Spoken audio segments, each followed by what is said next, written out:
Well, welcome to Chapter 15, the final chapter of our class, believe it or not.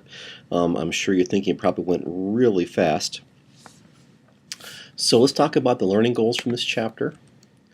You can see here it's a number of goals related to how to preserve your estate. So with this being the last chapter, we're kind of at that point now where you've had a lifetime of good financial planning, making good financial decisions.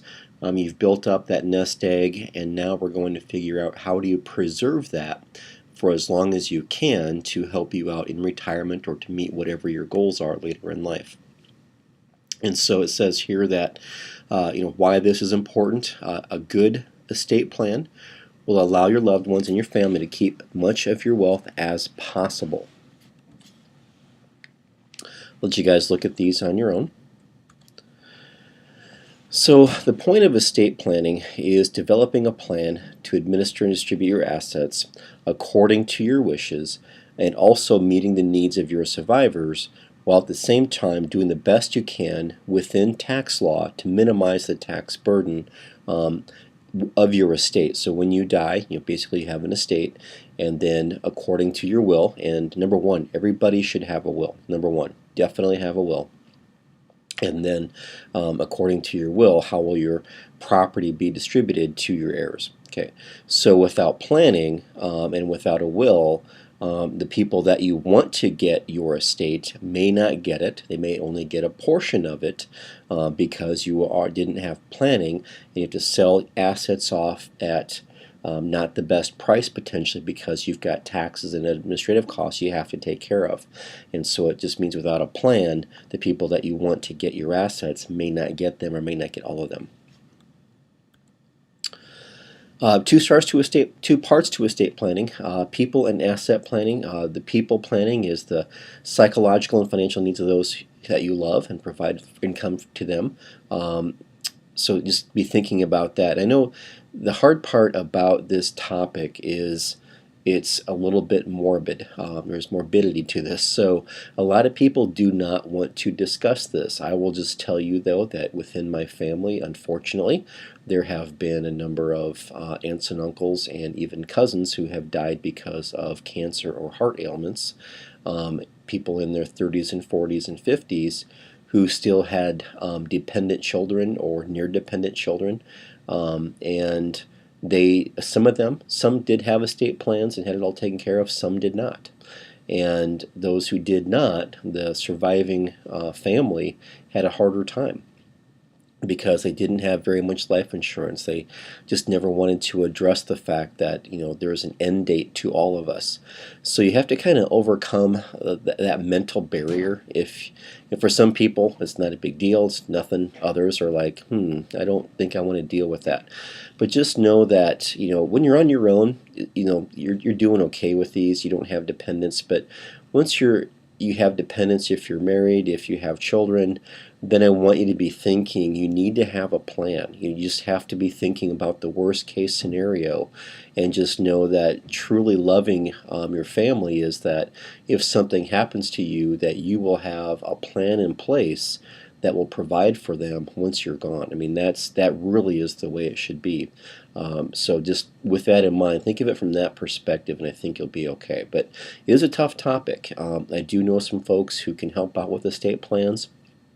So if you would like to name a number of somebody to help you with one of these, you just let me know, along with anything else I've been mentioning throughout these, insurance, investments, mutual funds, whatever it is. I know several people, and a lot of them are USF alumni, that would be very willing to help you out with these. So just let me know if you need anything in that direction, and I will definitely help you out. Okay, so people planning, and then the asset planning part is what will you do with your stuff? What's the plan? The things that you've accumulated, who will get them? Make sure that you have written that down. It's in a will. The will is documented, and so on. And for some types of property, there might have to be some legal hoops that you have to take care of to make that happen, especially like a house and stuff like that. For a home, it would just go to the surviving spouse. But let's say something happened to both parents. Who gets the home then? Those are the questions that need to be addressed with a will. Um, and a good lawyer, an attorney, will help you with the will and help you answer those questions. You can go to a website like LegalZoom.com and do a will online. It's not very expensive. I don't know what the pricing is. I'm going to guess between $100 to $300. But many lawyers will do a will at a fairly low cost, just as a service to a client, and just knowing that in the future you may go back to them for other needs too. So, but anyway, that's what I want you to be thinking about, is just kind of making sure with this chapter you're kind of contemplating and thinking about in your life when these things become important that you will take care of them. Okay, so why do estates break up? Death-related costs. Clearly, when you pass, the price of a funeral can be around $10,000, depending on kind of what you do. My father-in-law passed away. It's been a while. It was in the late 90s, but when he passed, I became the executor of his estate because his kids were too emotionally, and my wife would be his daughter, and there was two others, and none of them were emotionally prepared to handle it. And so I did. I just said I will take care of it. So I took care of a lot of the final bills of the estate, and had an attorney help me out do some stuff, work through selling stuff. Thankfully, he did have a will. It was very simple, but it was enough, and we took care of some things. But just know that there needs to be a plan. Somebody needs to be designated as the executor. That's very important. Typically it is a child, or maybe it could be an in-law or an attorney or whoever it is, but just somebody that's trustworthy that can take care of this. But anyway, so when you die, your property goes into an estate, and then the estate may break up due to the cost of burial, inflation, lack of liquidity of the estate. The assets are not very liquid. It takes a while to sell them and raise cash. Improper use of vehicles of transfer, such as transferring ownership of things from a trust to a beneficiary. Disabilities. If you wait long enough, you'll not be able to be a part of the planning. So just things to consider. Now, the chapter has some really good things about this. It says here to see Exhibit 15.1. Just make sure you take a look at that. And as you go through the chapters, again, I've been kind of mentioning it in previous chapters, is when you read the chapter, some of the stuff, typically when you find a shaded page, that typically means there's something really good there. Those green shaded pages are really good and just giving you some very practical financial advice. So I want you to take a look at those. It talks in chapter 15, one of those deals with how to choose a minor. How to choose a guardian for minor children. And some of the blue stuff is just kind of gives you really good information, kind of the step-by-step, some terminology. So at a minimum, read those. I mean, I know it's hard to read a chapter sometimes, but if you read the blue shaded and green shaded stuff throughout your chapter, that's going to go a long way to helping you with the material. Okay, 7 steps of estate planning. You can see here what they are. Assess your family situation, set some goals, gather data. You need to have all kinds of financial data about yourself available to do this. List your assets. What are they worth? What's the ownership value? Who are the beneficiaries? Typically it would be a spouse, a surviving spouse, then your children. That's pretty common, but that's not always the case. Estimate the estate transfer cost, formulate a plan, and then review the plan periodically. So your estate is basically what your property is when you die. That's your estate. A probate estate is the part of your gross estate that will be transferred by will, or if there is no will, under intestate laws. That's hard to say sometimes. And so basically what happens is if you die without a will, the government says that you're intestate, and I might not be saying that right. And then the state basically provides a will for you that I will just tell you now that most likely your family won't like. Okay, so just keep that in mind, that if you don't have a will, basically the state steps in and says, here's your will according to state law, and you may not like it. Okay, so that's one reason to get a will done, so that you know that your estate is transferred to the people that you want to get it, and there's a plan in place. It's all documented. Okay. So your gross estate will be transferred to your named beneficiaries by contract or transferred by property law to your joint owner. So, if you have a home, a vehicle, and it's in two names, it just automatically transfers. So if you've got a home mortgage, bank loans, the names on the title of a vehicle, if two people are on there, it just transfers automatically, just simply by law, because two people jointly own or co-own something. If one passes, the other one now just has full ownership. So that happens automatically. So, with a married couple, clearly it makes sense that both names would be in a mortgage, any loans that you have, car titles, things like that. So I've talked about wills. A written and legal enforceable document expressing how a person's property should be distributed upon death. Basically, the transfers to your probate estate, and what's in probate then is your property that will then be transferred to your heirs, whoever that you designate to receive your property. If you don't have a rule, your state laws provide rules of intestacy, and I might not be saying that right. And basically, the state draws the will that you failed to make, and again, you may not be very happy with that will. Okay, so excuse me, Exhibit 15.4 of your chapter will explain a little bit about that. So a will must have three things. Provide a plan of distributing your assets according to your wishes and a plan for related tax. Consider the changes in family circumstances. So instead of designating the exact names of your children, you can just say all living children will receive everything equally. You could say something that simple so that if your family situation changes, you don't have to go back and amend your will. Be concise and complete in describing your desires so that it's not vague, so that your heirs do know exactly what you want. Should not be attempted by a layperson, but you do need to understand your will. So again, that means seeking professional help. Typically go through a law firm. Although I have had people tell me that the LegalZoom.com website works quite well too. If you've got a very simple estate, that might not be a bad way to go. So the features of a will: introduction, direction of payments, disposition of property, appointment clause, basically saying who will be my executor. My 89-year-old grandmother, I am the executor of her estate. She's made that very clear. She's told everybody. Everybody knows this. She's got a will. She's got a living will. My name is on every one of her bank accounts, so that when she passes, it will all be good. She's one of those people who just knows she's she's very healthy and she's got all her faculties, but she just is being realistic about it and just saying that, I just want this to be easy on you guys, on the kids. She had 7 children, 5 are still alive, so I've got a whole bunch of cousins. But everybody knows I'm the executor when the day comes. And she wants it pretty simple. There's specific things that she's willed to certain people, and they all know that. But anything that's left over will just be divided between, basically, we're going to go with 7 kids, so basically for the 2 of her kids that have passed, their kids will get that share, essentially. But she's it's all documented, she's got that written down, everybody's very aware of it, so she's been really good about that.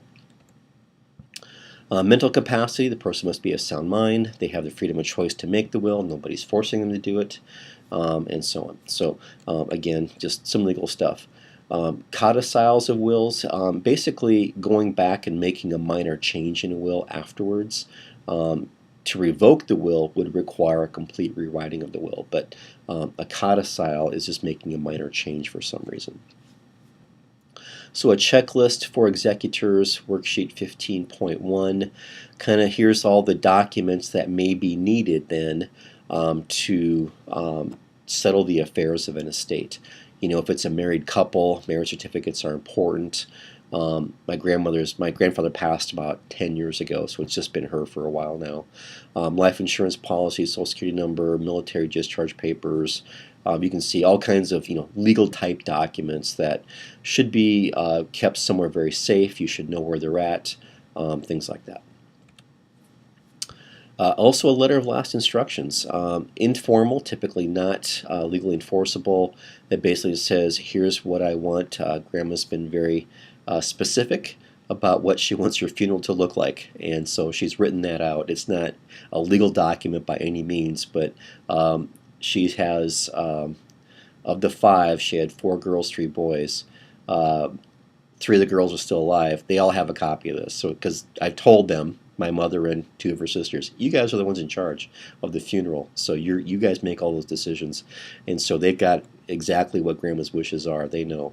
So we're all ready. We don't want it to happen anytime soon, but Grandma's made us be ready because she just says that. So other estate planning documents: a power of attorney, a living will, ethical will. So you may not need to have those. I do have a power of attorney.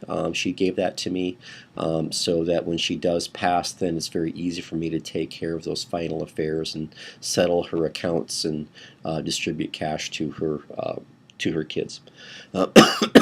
So just a very simple, easy document to have. It's not unusual for the executor to have that. Ownership of property, I mentioned a little bit about this. Joint ownership takes three forms. Joint ownership with right of survivorship, very easy. Title just simply passes to other owners.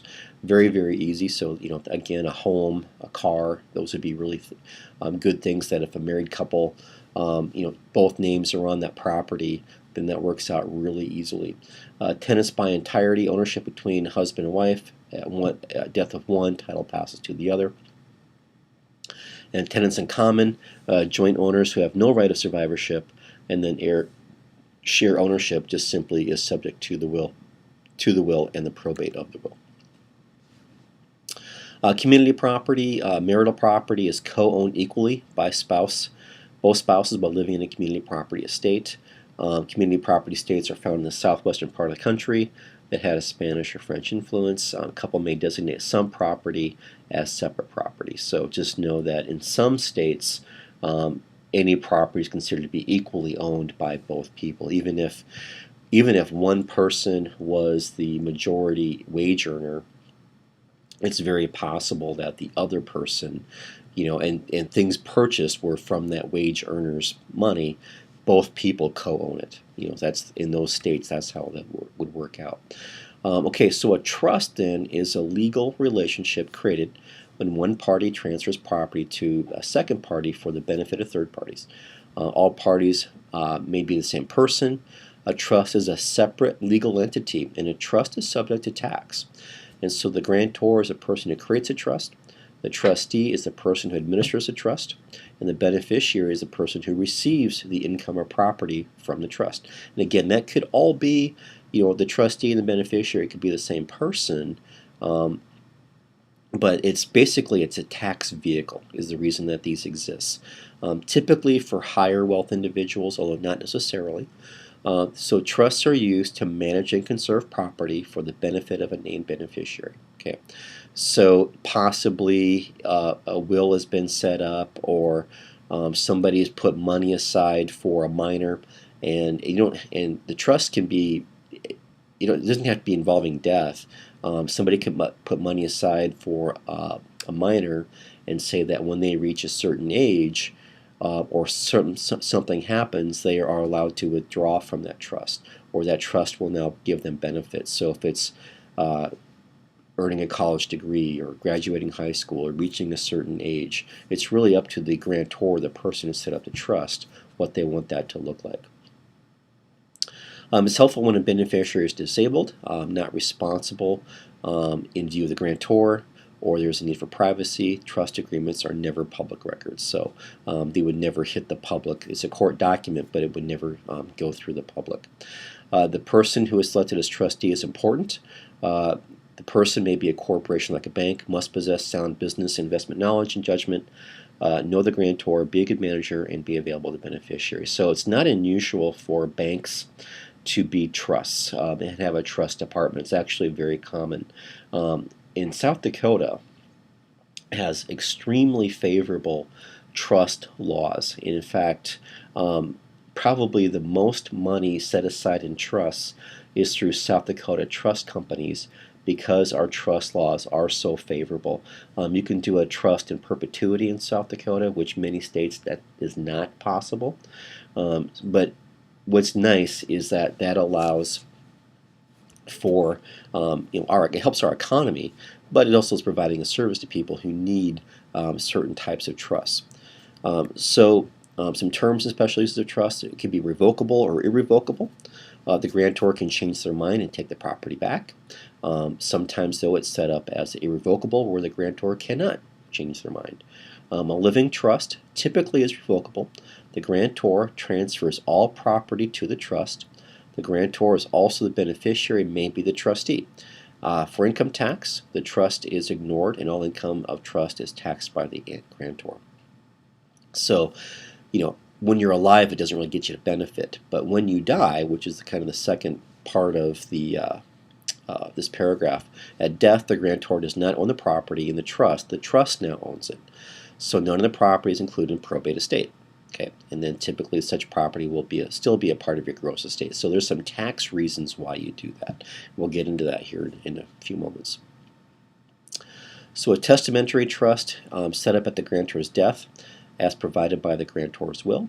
And an irrevocable life trust is a trust formed to own life insurance policy on the life of the grantor.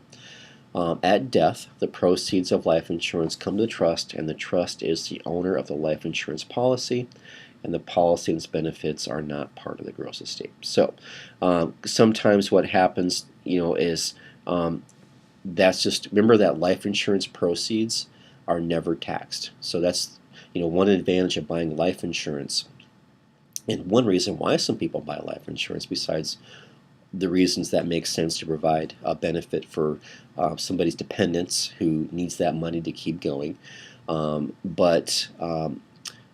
is to help pay property tax or estate taxes. So having a life insurance policy can help pay for all those final costs, administrator, just the final wishes, and so all those things are very important. So that's why they say the policy is not a part of the gross estate, because it's not taxed anyway.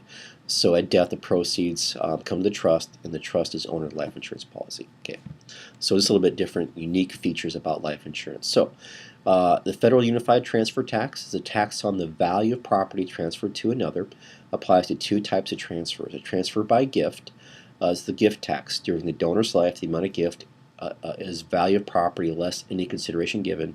A bargain sale then would be a gift. If you gave somebody a $10,000 vehicle and they wrote you a check for $100, that's a bargain sale. That would still be considered mostly to be a gift. Or transfers for the gross estate at death. The amount taxable is the fair market value of all interest in the property owned at the decedent's death, plus any amount of taxable gifts since 1976. This is called the estate tax. Okay, now there's a good chance the estate tax may change in the next few years. So what we're learning, we'll just have to learn the way it is now, but just know with anything involving the tax code, it's not unusual for it to change yearly. So the Federal Unified Transfer Tax is the rate schedule is the same as gifts and gross estate. Both are subject to the Federal Unified Transfer Tax. You can see there's a credit here of $2,117,800, which will eliminate tax on $5,430,000 of transfers. The amount is transferred is the applicable exclusion amount. There's no transfer tax on the first $5.4 million of tax. Exhibit 15.8 and 15.7 kind of give you some information about these. There's one Cengage problem for Chapter 15, and it deals with this. And there is an Excel spreadsheet that they gave us. It's worksheet 15.2, and you're going to use this worksheet to help you compute the tax on the estate. And you can see here that there's a credit there, the $2,117,800. Because that is the credit mentioned here, right there, the $2,117,800. So just know that you'll use Exhibit 15.8 and 15.7 from the book, plus you will need worksheet 15.2 to make this happen. Gifts are subject to an annual exclusion of $14,000. So, for example, if grandparents gave each of 3 grandchildren $5,000 Easter, Thanksgiving and Christmas, that's $15,000 each for each of the 3 grandchildren. The annual exclusion would be $14,000 for a total of $42,000, and so the taxable gift tax would be $45,000 minus $42,000. and would be taxed at, in this example, using 18%, whatever the marginal tax rate is of the people giving up the gift, and so that would apply. That would be a credit to the 2,117,800. One restriction, annual exclusion, is that the gift must be at a present interest. So if the grandparent made contributions to a trust, and the kids don't get those benefits until they turn a certain age, in this example 35, there's no exclusion. So it has to be of immediate benefit. In other words, the grandchildren could access that $5,000 now. Gift splitting, a couple may elect to split gifts made by one with the other. So the husband made a gift of $20,000 and the wife elects, it'll be considered a gift of $10,000 by each. So then the exclusion, since each have an annual exclusion of $14,000 per donee, the gift would not be taxable. So there's some little bit of trickery you can do to get around that, legal trickery, let's say. Gifts to public charities, 501c3 charities, that is a code, that is a subsection of IRS tax code. Basically, if you are a 501c3 charity, any gifts that you receive are not taxable. And in fact, you get a tax deduction. The person granting the gift, donating the gift, gets a tax deduction. Gift giving is a major estate planning tool. In fact, it's one that USF definitely relies on. By giving a gift now rather than through the estate later, any appreciation of value between now and later is not taxed. The amount of taxable gifts that is added to the gross estate. Determining taxable estate is the amount that was subject to tax when the gift was made in the past. So if something can grow tax-free, which is kind of nice. So that's kind of one of the reasons why you set some stuff up the way you do. If in fact the tax must be paid, then the funds used to pay the gift tax will not be in the state since they were paid to the government. And of course you have the $14,000 exclusion. The federal unified transfer tax is based on the fair value of property owned by the decedent at the date of death, the gross estate. If the decedent's life insurance is owned in a trust, it's not in the estate. They do not own the property. The fair market value of the one-day date of death, as of the one-day date of death, make some discounts applicable. So, for example, if the decedent owns 10 different real estate properties, had to sell all 10 on the same day, it'd be a fire sale. The value would be depressed, called a marketability discount. So any debts and end-of-life expenses will be deductible, arriving at a taxable estate. So basically, final wills, loans that were outstanding that need to be paid off, all taxable gifts will be added to the gross estate, in excess of the exclusion, and the unified transfer tax credit will be subtracted from the tentative tax to arrive at the tax due. So here is one of the, this is the worksheet that I showed you. This is a different picture of it with color as opposed to the Excel file given to us by the author. But that's the same thing right there on the screen, Exhibit 15.2. You can just see how you go about completing that to arrive at federal tax due.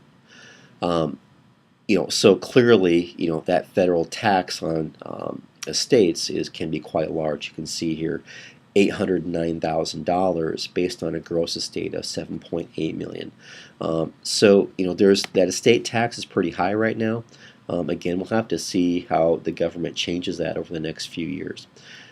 So note that if an estate tax is due, the applicable rate is 40%. So 40% above that number is taxable, above the number that you can exclude and the deduction and all that. On top of that, many states have estate taxes, so the tax has a large impact on the ability of a decedent to transfer property to heirs. Some lifetime gifts can reduce estate and tax planning by keeping appreciation in the funds used to pay the tax out of the estate. And so what you can do is just set up, if you have a large estate and you know that you want to contribute some funds to your alma mater, to some charity of some sort, you can do that, and then that would reduce the tax bill. Again, you can use life insurance trust to keep the insurance benefits out of the estate.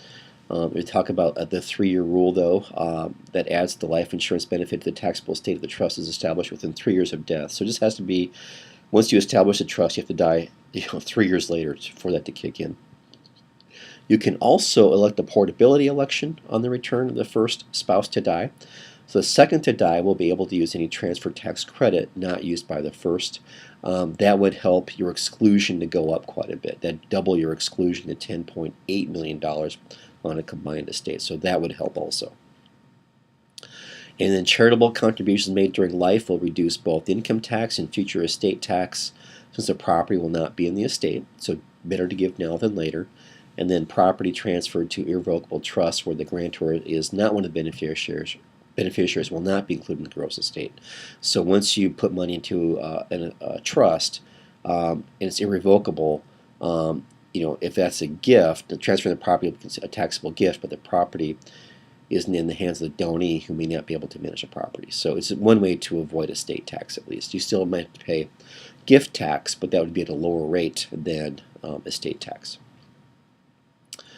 So in 2010, the estate tax was eliminated for a year, but it came back in 2011. And again, I'm just going to tell you right now that this is a very touchy subject in Congress, at the federal level. Don't be surprised if it changes significantly over the next few years. And then I don't think South Dakota has an estate tax. I know the big concern with farm states is when you have large farms that are family owned and the parents pass and you've got these large value farms where property values are so high, is how do you pass that on to the kids who are still farming the land without having to sell the land to pay for the estate tax? So it's a very touchy subject for things like that. So, and is it fair that if somebody works hard to build up an estate, why is it taxed upon their death? I would argue that doesn't seem right to me. Tax people while they're earning it. Totally get that, but just because they die, you have to tax that. So I think there's some things here that will change significantly over the next few years. So, we have to learn it the way it is now because we're going to make you do a worksheet and a homework problem on it. But just know anything taxes may change as administrations change and Congress changes and so on.